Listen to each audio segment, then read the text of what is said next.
Bonjour à toutes, bonjour à tous. Aujourd'hui une nouvelle vidéo présentation rénovation, donc un projet qui va nous occuper à la suite de la Peugeot 309 et en complément de la Peugeot 406 Coupé V6. Donc vous l'aurez reconnu, on en a déjà fait une sur la chaîne, mais elle a beaucoup de différences par rapport à la première que l'on a déjà faite.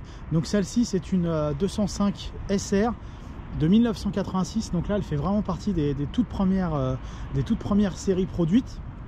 Enfin entre guillemets, puisque la 205 est sortie en 1983 et celle-ci c'est un modèle 87 avec une mise en circulation d'octobre 86, mais quand je dis que ça fait partie des toutes premières, c'est que en termes de finition d'équipement, elle est la première génération, et c'est en cela que je trouvais intéressant de la présenter sur la chaîne, puisqu'elle est différente sur beaucoup de points.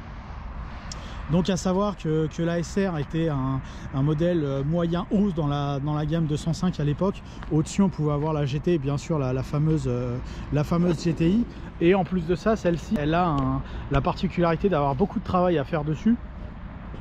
Mais beaucoup de travail simplement de rénovation et pas de restauration. La base est saine, mais alors elle est extrêmement moche, et je ne sais pas si elle a manqué de soins ces dernières années. On va être obligé de s'attaquer à beaucoup de points différents sur cette voiture. Au compteur, elle est à 112 402 km, donc c'est un kilométrage raisonnable. Je ne sais pas si le kilométrage est réel sur cette voiture, mais toujours est-il que ça faisait fort longtemps que j'en avais pas vu monter sur ce genre de voiture, mais j'ai des pneus qui sont 90 à l'arrière, des Michelin MXL, donc autant dire qu'ils ont une paire d'années, hein. Ils ont 30 ans les pneus arrière. Alors ils sont pas secs, franchement ça va. Alors c'est assez dangereux, pareil en termes de gomme ils sont pas arrivés au bout, mais voilà, ils sont on va les changer, donc ça c'est une preuve. Voilà, il y a la date ici de fabrication des pneus, donc c'est 46,0, donc c'est encore pire que la 309 où on avait des pneus de 98. Là on a des pneus de 90, et à l'avant, voilà, ils sont de 2002 à l'avant. Donc ils ont 19 ans aujourd'hui les pneus. Alors pareil en termes de gomme, ils sont pas du tout usés, ils sont pas quoi qu'ils commencent à craqueler un peu ici, mais sur le flanc en tout cas ils sont pas fatigués. Et c'est pareil, c'est des Dunlop SP, donc ça se fait plus du tout. Donc bon, ça c'est des preuves comme ça, des petites preuves qui peuvent montrer un faible kilométrage sur la voiture. Je sais pas encore une fois s'il est tout à fait juste le compteur, mais en tout cas si elle a pas 112 000, elle a soit moins, soit un peu plus, mais en tout cas elle a pas beaucoup plus. Donc ça c'est un fait. Donc ça c'est pour les premières choses. Donc évidemment on va repeindre les jantes parce qu'elles sont assez moches. Également on a un problème de clé, c'est-à-dire que cette clé là gère la porte conducteur, et ça gère la porte passager, le coffre et le démarrage de la voiture. La petite est pour la trappe à essence. Donc on va aussi régler un petit problème de clé.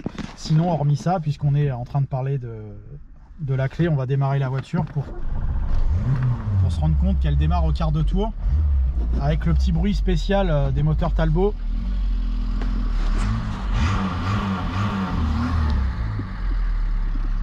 Donc le moteur tourne plutôt rond et sans fumée. Donc une des différences, c'est que sur la chaîne on n'a jamais eu de 205 avec le tableau de bord phase 1 des premières séries. Il va falloir sur la partie intérieure trouver un allume-cigare phase 1, mettre un autoradio, et surtout le plus gros chantier ça va être de réparer la ventilation.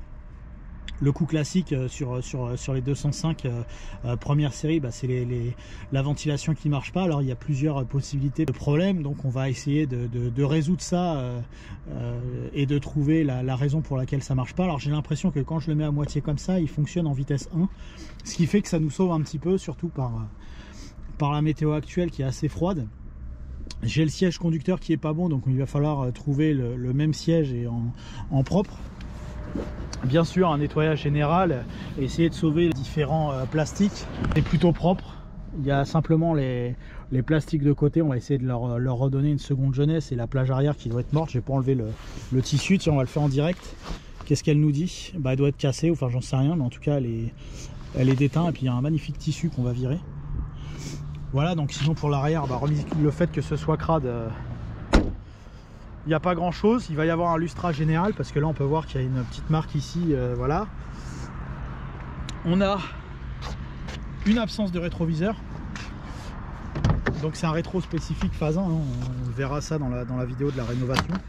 Donc voilà, on peut voir que ça, hop, on le vire. Antenne phase 1, là on voit qu'il y a un tout petit point de corrosion, c'est à peu près le seul qu'il y a là sur la carrosserie. sais pas si je l'ai bien montré, là le petit point de corrosion il est là, sous l'embase d'antenne. Donc on va enlever l'embase d'antenne, on va gratter, on va traiter, comme ça ce sera propre. Sinon pour le reste j'ai fait le tour, elle a l'air plutôt saine. Et on a un petit impact aussi ici qui du coup a corrodé légèrement, donc je sais pas ce qu'on va faire, On a aussi un pare-choc avant complet GTI, on va évidemment virer. Il est très sympa ce pare-choc GTI, mais il va pas avec la voiture, donc on enlève. Quelques petites retouches de peinture à droite à gauche. On va changer aussi le pare-choc arrière. Donc ça va être pour la partie esthétique. Je vais essayer aussi de replacer le bouchon de réservoir. C'est un bouchon spécifique sur les premières séries, mais là il est tordu. Alors, je vais voir si je peux le mettre droit, comme c'est quand c'est neuf.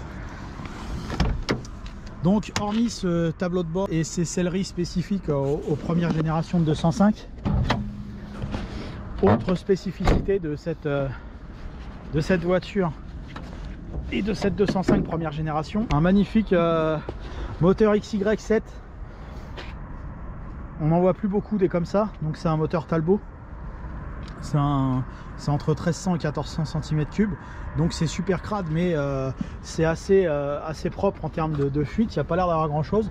Il y a un sointement ou un mauvais remplissage d'huile à ce niveau là, donc on va voir ce qui s'est passé. C'est peut-être la durite là qui est craquée d'ailleurs. Là il y a une belle durite craquée, hop, donc on va régler ça, voilà.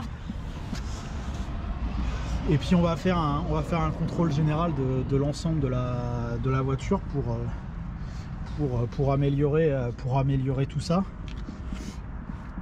Mais globalement ça a l'air, j'ai pas enlevé la batterie pour voir comment était le bac à batterie, mais il n'y a pas l'air d'avoir de corrosion. On peut voir que le support n'est pas du tout placé au même endroit que sur les 205 à moteur TU comme on a eu avec la Junior il y a quelques temps. Donc voilà ce qu'on peut dire de la partie mécanique. On va faire une grosse révision, un gros nettoyage comme on fait d'habitude. Je vous montrerai le châssis plus tard dans la rénovation. Là on peut voir une étiquette de vidange ici qui est de 2009 avec 97 000 km, donc ça correspondra en termes de kilométrage. Et puis là bah, celle-ci on n'y voit pas grand chose.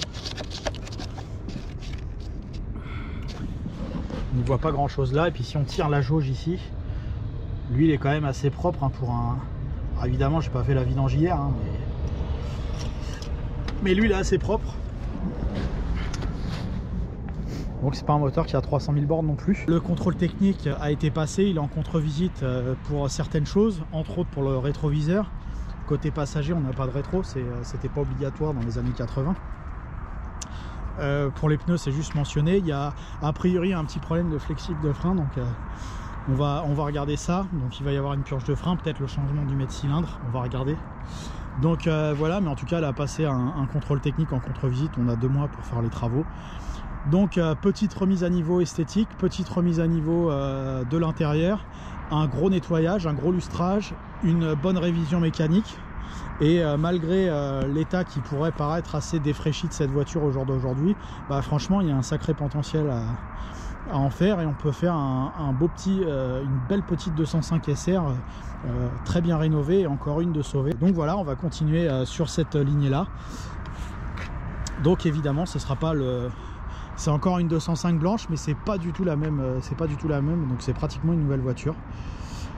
En espérant que celle-ci vous plaise autant que les autres épisodes qu'on a fait de sauvetage et rénovation de ces petits véhicules. Voilà, merci à vous d'avoir suivi ce nouvel épisode. Merci encore pour votre fidélité sur la chaîne Le Garage PTS. N'hésitez pas, YouTube, Instagram, Facebook, Le Garage PTS. Merci à vous, à bientôt.